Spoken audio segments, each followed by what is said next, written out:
네, 이번에는 특수상대성 이론의 현상 중에 지난 시간에 배운 게 시간 팽창이랑 길이 수축이었는데 그거 말고 다른 현상으로 질량 에너지 동등성에 대해서 배워볼게요.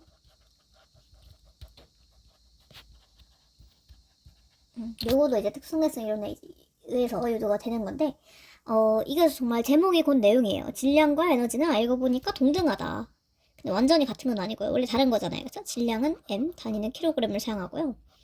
에너지는 E 이렇게 표현을 하는데 단위로 줄을 사용해요. 에너지는 E를 할 수 있는 능력이고요. 질량은 물체가 가지고 있는 고유한 양 혹은 뭐 관성의 크기 이렇게 생각해 주시면 되는데요. 알고 보니까 두 개가 서로 전환될 수 있는 양이었다 이거예요. 그런데 이 전환되기 위해서 조금 환율이 비싸요. 이게 뭔 소리냐? 자, 이 질량 에너지 동등성을 한마디로 얘기하면은 E는 MC 제곱 이런 공식으로 딱 끝낼 수가 있어요. 정말 유명한 공식이죠. 아마 뭐 F는 MA랑 E는 MC 제곱 이 두 개가 아마 물리학 역사에서 유명한 공식이 아닐까 싶은데 이 질량 에너지 동등성에서 여기 있는 좌변에 있는 E가 에너지고요. 그리고 에너지는 질량에다가 C가 비축력이에요. 비축력을 제곱을 곱한 거랑 같다 이거예요. 자, 그래서 내가 정지 있는 물체 한 관성자표계에 대해서 정지 있는 물체의 질량을 정지 질량이라 할 거예요. 운동하는 물체는 에너지를 가지게 되죠. 그쵸? 근데 그 에너지가 뭐가 돼요? 에너지는 질량으로 서로 변환될 수가 있는 거예요. 그래서 물체가 운동해서 에너지가 늘어나게 되면 질량도 늘어나요. 이거를 이제 상대론적 질량이라 그래요. 그래서 우리 앞에서 길이 수축이나 시간 팽창 배울 때 고유 시간, 고유 길이를 정의한 것처럼 우리 정지 상태에서 측정한 질량을 정지 질량이라 그래요. 이게 정지 질량. 자, 근데 이 정지 질량도 에너지를 변환될 수가 있어요. 그래서 이거를 정지 에너지라 그래요. 정지 상태의 질량에다 비축도의 제곱을 곱하면은 아주 작은 질량이더라도 이 C 제곱이 어마어마하게 큰 숫자이기 때문에 엄청나게 큰 에너지를 변환될 수가 있습니다. 반대로 엄청나게 많은 에너지가 모이면은 그러면은 질량으로 변환될 수도 있어요. 서로 왔다 갔다 할 수 있다는 거. 물론 이런 일을 하기는 쉽지 않아요. 왜냐면은 이 C 제곱이라는 숫자가 너무너무 크기 때문에 아주 많은 에너지가 필요하거든요. 자, 그래서 질량과 에너지는 서로 변환될 수 있는 양이라는 걸 알 수가 있고, 그리고 상대론적 질량에 대해 조금 더 얘기를 해보자면은, 쉽게 생각하면 방금 말한 그게 다예요.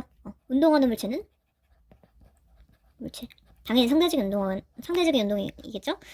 한 관성 좌표계에 대해서 운동하는 물체는 질량이 커진다. 이렇게 생각해 주시면 돼요. 그게 상대론적 질량입니다. 자, 근데 이제 여기 물리 과정에서는 이 상대론적 질량, 그 질량이 어떻게 변하느냐, 이 과정에 대해서 집중하지는 않고, 이 질량 에너지 동등성으로 인해서 우리가 이걸 어떻게 활용을 하느냐, 이거에 대해서 조금 더 교과에서는 초점을 맞추고 있어요. 자, 그래서, 우리는 이제 질량과 에너지가 같다는 걸 알았으니까, 질량 차이, 아주 조금의 질량으로도, 델타 M, 질량 차이예요. 아주 조금의 질량도 에너지를 변환되면 큰 에너지가 될 수 있다라는 거를 알 수가 있어요. 자, 여기서 말한 아주 조금의 질량 차이가 어떤 경우에 생기냐면 주로 핵 반응에서 생기는데요. 핵 반응에서 원래 반응 전후에 이제 질량이 보존되어야 되는데 보존되지 않는 경우가 있거든요. 핵 반응 전후에서 질량이 줄어드는 경우가 있어요. 이 줄어드는 질량, 그러니까 반응 후 질량이 반응 전 질량보다 작은 거예요. 여기서 이제 양쪽의 질량 차이를 델타 M이라고 이거를 질량 결손이다 이렇게 얘기해요. 자, 그럼 이 질량 결손은 어디로 간다? 에너지로 나오는 거예요. 이 에너지가 델타 M 곱하기 C 제곱 질량 결손으로 인한 에너지입니다. 자, 예를 들면은 이제 핵반응, 핵반응이 있는데 핵반응이 대표적으로 이제 핵분열과 핵융합이 있어요. 이 두 개에 대해서 얘기를 해볼게요. 먼저 핵분열 볼게요. 자, 분열이라는 거는 큰 한 덩어리가 작은 여러 개 덩어리로 나뉘어지는 거예요. 보통 근데 무거운 원자핵 중에 불안정한 원자핵이 많거든요. 근데 이런 친구들은 살짝만 자극을 줘도 얘가 알아서 분열돼요. 더 안정하고 가벼운, 안정한 하고 상대적으로 가벼운 원자핵으로 분열되는 거예요. 자, 이 과정에서 질량 결손이 발생하게 되고 그 과정에서 나온 에너지가 우리가 이제 핵 분열 이런 그 원자력 발전소라든가 아니면은 원자폭탄 이런 데에서 나오는 에너지가 이 질량 결손에 의한 에너지예요. 상당히 막대한 에너지가 나옵니다. 질량 결손이 엄청 작은데 이 C 제곱이 워낙 큰 숫자이기 때문에 어마어마한 에너지가 나와요. 자, 그래서 불안정한 원자핵 하나가 가벼운 원자핵 2개 이상으로 분열되는 경우입니다. 자, 여기서 사용하는 이 불안정한 원자핵을요, 보통 이제 방사성 동위 원소를 많이 사용해요. 예를 들면은 뭐 우라늄, 많이 사용하는 게 우라늄.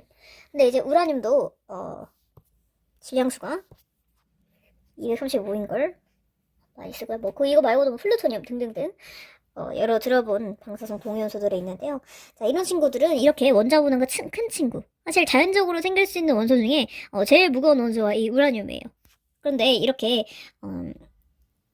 원자 번호가 큰 원소들 있잖아요. 자, 여기 밑에 쓴 게 이게 원자 번호인데 이건 양성자 개수예요. 근데 이렇게 양성자 개수가 늘어나다 보면은 어떻게 되냐면은 얘네가 점점 불안정해져요. 그래서 불안정한 게 왜 그러냐면 양성자는 전부 이제 플러스를 가졌잖아요. 그쵸? 플러스 전하를 가졌는데 알다시피 같은 전하끼리 서로 밀어내는데 근데 그래서 이 불안정한 양성자를 핵으로 이렇게 붙여주기 위해서는 뭐가 필요하냐면 중성자가 필요한데요. 근데 이제 양성자가 몇 개 없으면은 중성자가 이제 보통 같은 개수만큼 있어요. 그래서 뭐 헬륨 같은 애들은 뭐 양성자 2개, 중성자 2개 이런 식으로 조금 가벼운 원소들은 그렇게 있는데 이렇게 양성자가 많아지게 되면 중성자가 양성자 개수보다 훨씬 많이 필요해요.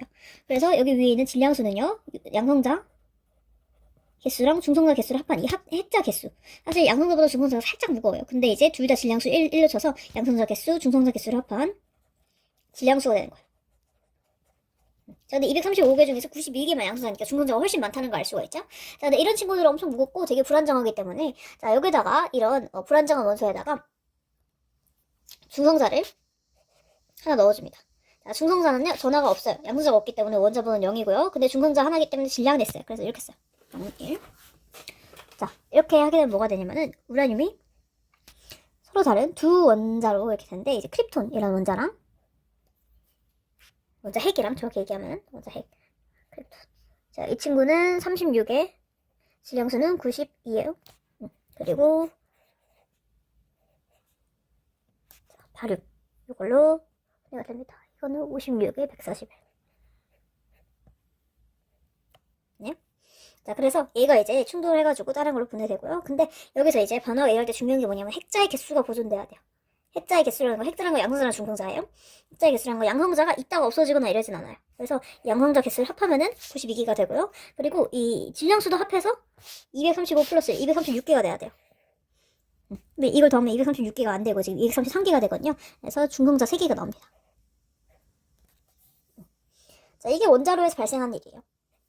근데 신기한 게 뭐냐면은 지금 핵자 개수는 딱 맞아요. 이렇게 양성자끼리 합도 같고 중성자끼리 합도 같고. 근데 실제로 여기 이 반응 전의 질량을 재보고 반응 후의 질량을 재보잖아요. 이렇게 되면은 이쪽이 조금 더 커요. 그래서 핵자 개수랑 그 질량수랑 질량이 같지 않다는 걸 인식하셔야 되고 질량수는 같은데요. 질량수는 여기 위쪽에 있는 거. 근데 질량은 반응 후가 더 작아지는 거예요. 이 과정에 생기는 게 뭐다? 질량 결손이에요. 그리고 이 질량 결승에 해당하는 만큼의 에너지가 나오는 거예요. 이는 델타 MC 제곱. 그만큼의 에너지가 방출이 됩니다. 그래서 질량수, 이 원자 번호와 위에 질량수 번호는 보존되지만 질량은 보존되지 않는다. 그래서 이 에너지가 나온다. 이 에너지가 엄청 커요. 그래서 원자로 안에서 이런 일들이 일어난다고 생각하면 돼요. 원자로에 이제 연료로 사용되는 게 이 우라늄이고요. 거기다 이제 중성자를 쏴주는데, 자, 근데 이제 이 우라늄에다가 중성자를 잘 쏴줘야지 핵반응이 잘 일어나는데 이 중성자가 너무 빨라버리면은 우라늄이 이렇게 있으면은 크고 무거운 애들이죠. 중성자가 이렇게 너무 휙휙 지나가버리면은 잘 이렇게 박혀서 반응이 일어나질 않아요. 그래서 이 중성자의 속도를 적당히 조절을 해줘야 돼요. 중성자의 속도를 적당히 조절해줘. 그러니까 너무 빠르면 잘 흡수가 안 되니까 중성자를 좀 천천히 가게 만들어서 저속 중성자로 만들어서 핵반응 우라늄에 잘 흡수되도록 잘 일어나도록 하는 게 이제 감속제예요. 그래서 이 우라늄은 연료병에 들어있고요. 지금 이 우라늄 발전기 원자력 발전기 구조에 대해서 말씀드리고 있는 거예요. 이 우라늄이 이런 동위원소가 연료봉에 들어있고요. 이 중성자의 속도를 조절하기 위한 감속제가 들어있어요. 그리고 중성자가 하나가 반응하면 지금 중성자 3개가 나오죠. 그러면은 우라늄 원자 하나당 중성자 하나에서 3개가 되는데 우라늄 원자가 엄청 많잖아요. 그쵸? 그럼 3개가 또 3개씩 생기니까 이게 3의 제곱이 되고 또 3의 세제곱이 되고 그쵸? 이렇게 기하급수적으로 늘어난단 말이에요. 심지어 원자 하나에서. 근데 우라늄 원자가 엄청 많이 들어있잖아요. 그쵸? 그렇기 때문에 이거를 제어하지 못하면은 중성자 개수가 너무 빨리 늘어나가지고 이걸 이제 연쇄 반응이라 하는데 연쇄적으로 이렇게 중성계수가 늘어나서 반응이 이렇게 순식간에 일어나는데, 이 연쇄적으로 일어나는 연쇄 반응을 조절하기 위해서 여기 나오는 중성자가 너무 많아지니까 적당히 중성자를 흡수해줘요. 그래서 중성자를 흡수해주는 제어봉이 있어요. 제어봉이 아니라 제어봉. 이 제어봉은요, 중성자를 흡수해서 반응 속도를 조절해요. 너무 빨리 반응이 일어나지 못하게. 이렇게 이제 반응의 속도를 조절하고 우리가 원하는 반응의 정도를 만드는 게 이제 제어봉입니다. 그래서 우라늄 발전기 안에 연료봉과 제어봉이 항상 같이 들어있다는 거. 이 연쇄 반응이 제어봉이 잘 작동 안 하면 이 연쇄 반응이 계속 일어나가지고 어마어마한 큰 폭발이 생기겠죠? 그게 뭐예요? 그게 원자폭탄이에요. 그래서 세계 2차 대전에 사용된 원자폭탄이요. 사실상 그 원자력 발전소에서 하는 거랑 원자폭탄을 만든 거랑 원리는 똑같죠. 원리가 똑같은데 이 제어봉이 있냐 없냐 차이예요. 제어봉이 없으면은 폭탄이 되는 거고, 제어봉이 있어서 우리가 원하는 만큼만 에너지를 만들면은 그게 이제 발전소가 되는 거죠. 그래서 여기 나오는 에너지를 물을 끓여가지고 터빈 돌리면 그게 이제 전기 에너지로 이렇게 열 에너지 이런 식으로 생산이 되는 거예요. 이해됐나요? 이번에는 핵융합을 봐볼게요. 핵분열은요, 지금 이제 원자력 발전소 등에서 많이 사용이 되고 있는데, 핵융합은요, 아직 상용화되진 않았고 아직도 여전히 연구 중이에요. 왜냐면 핵융합은 어떤 경우냐면은 핵분열은요, 이렇게 크고 무거운 원자핵이 살짝 자극을 줘도 알아서 이렇게 분열돼요. 근데 핵융합은 가벼운 원자핵이요. 가벼운 원자핵이 그리고 근데 가벼운 원자핵은 기본적으로 안정한 애들이 많아요. 그런 애들이 융합해가지고 좀 더 무거운 원자가 되는 거예요. 가벼운 원자가 어느 정도 가벼운 애들이냐면은 예를 들면은 뭐 수소 이런 친구들이. 그래서 가벼운 원자애들 핵들끼리 뭉쳐서 좀 무거운 원자핵이 되게 만들려면은 그러면은 엄청난 고온 고압이 필요해요. 고온 고압. 기본적으로 얘네 원자핵 같은 경우에는 양성자가 플러스라고 했죠. 근데 이 플러스 애들끼리 서로 밀어하는데 그걸 이기고도 에너지를 붙여놓을 정도면 얼마나 큰 에너지가 필요하겠어요. 태양이 빛을 내는 원리가 이거예요. 태양. 별의 중심부에선요, 수소가 풍부하고요. 수소가 많고, 이런 가벼운 원자핵 수소가 많고, 엄청나게 고온 고압이에요. 그럼 그런 고온 고압의 환경에서 수소가 헬륨으로 핵융합하게 되면은 그 과정에서 발생하는 질량 결선으로 에너지가 방출되는데 그게 태양빛이에요. 태양에서 나오는 에너지, 태양 에너지의 근본 원인이 이겁니다. 그럼 거꾸로 얘기하면은 우리가 이거를 지구에서 하려면은 지구에서 태양 중심과 같은 고온 고압을 만들어야 돼요. 그래서 어려운 거죠. 상당히 어려운 거고, 그리고 태양에서 발생하는 핵융합이랑 핵융합로에서 이제 연구하고 있는 핵융합로에서 발생하는 핵융합과 조금 이제 차이가 있는데 그걸 이제 조금 비교해서 설명을 드릴게요. 자, 먼저 태양에서 일어나는 핵융합 반응에 대해서 보도록 할게요. 자, 태양 핵융합 반응은요, 기본적으로 재료가 수소예요. 그래서 수소 원자핵 4개가, 수소 원자핵은 양성자 하나짜리를 얘기하는 거예요. 여기서는 수소 원자핵 4개가 헬륨 원자핵 하나가 되는 이 반응이 이제 기본적인 전체적으로 큰 그림이라 생각하시면 돼요. 수소 원자핵 4개가 헬륨 원자핵 하나를 만드는데, 얘는 지금 질량수가 보존된다는 거 알 수 있죠? 여기서 질량수가 1인 애가 4개가 모여서 지금 헬륨 원자핵은 양성자 2개, 중성자 2개. 자, 이런 친구가 되는 거죠. 질량수가 보존된다. 근데 여기서 이제 조금 의아하실 수도 있는데, 왜냐하면 지금 전하량이 보존이 안 되죠. 지금 보면은 얘는 양성자가 분명히 4개 있는데, 그쵸? 근데 양성자 4개가 양성자 2개랑 중성자 2개가 됐으니까 양성자 4개 중에 2개는 중성자가 된 거잖아요. 그쵸? 그래서 요거를 조금 더 이제 자세하게 보려면은 중간에 조금 과정들이 필요해요. 다른 과정들이. 자, 먼저 여기서 양성자 4개가 이 중에 2개가 중성자가 되는 반응이 일어나요. 그래서 뭘 먼저 생기냐면은 2개의 중수소가 생겨요.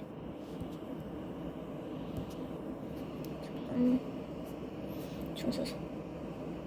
그리고 여기서 양전자라는 친구가 2개 또 생기고요. 그리고 중성미자도 2개가 생깁니다. 자, 여기 중수소는 뭐냐면은 지금 보시면은 원자 번호는 1번인데 질량수는 2번이거든요. 그러니까 양성자 하나, 중성자 하나 이렇게 생긴 거예요. 그래서 얘네가 양성자 하나, 중성자 하나 이렇게 붙어있는 중수소가 2개가 된 거죠. 그리고 이 과정에서 양성자 하나가 중성자 하나를 변했잖아요. 그쵸? 이 과정에서 나오는 부산물이 이 친구들이라 생각하시면 돼요. 여기서 말하는 게, 자, 이 친구는 양전자라는 친구인데요. 전자랑 똑같은데, 전자는 이제 전화가 음의 전화죠. 근데 얘는 전화량은 똑같은데 부호만 딱 플러스를 바뀌었다라고 생각해 주시면 돼요. 얘는 중성미자인데, 중성미자는 일단 중성이고 이름처럼, 그리고 너무너무 가벼워서 질량수는 거의 0으로 보셔도 돼요. 둘 다 질량수를 거의 0으로 따져요. 질량이 너무 양성자가 중성자 질량에 비하면 너무 작기 때문에.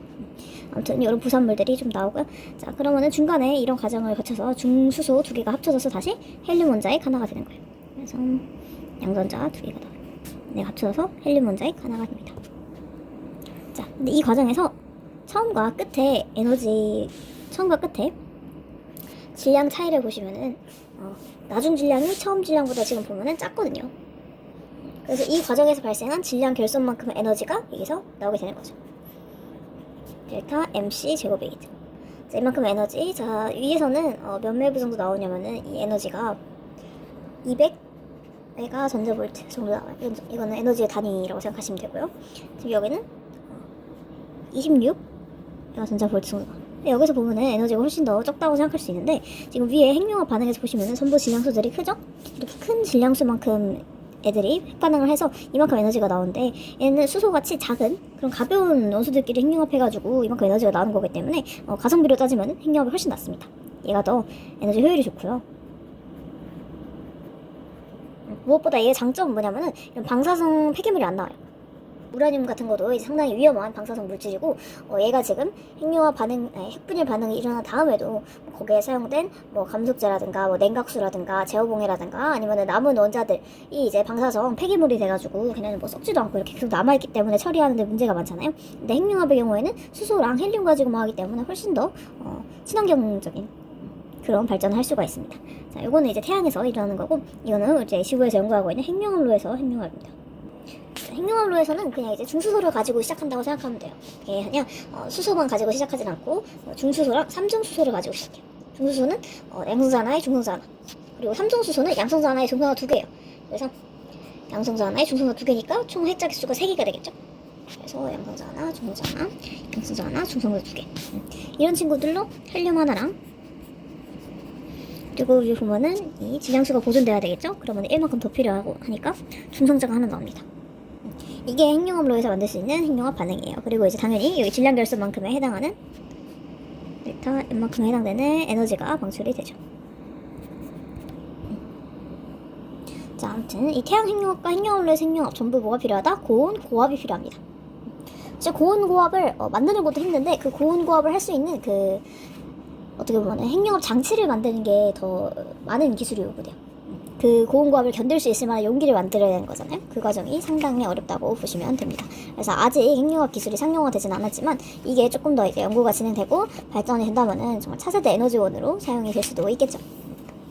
그래서 오늘 이제 식수성립성 이론 마지막 마무리까지 해왔는데요. 자, 오늘 공부한 내용 잘 복습하셔서 여러분 것으로 만드시기 바랍니다.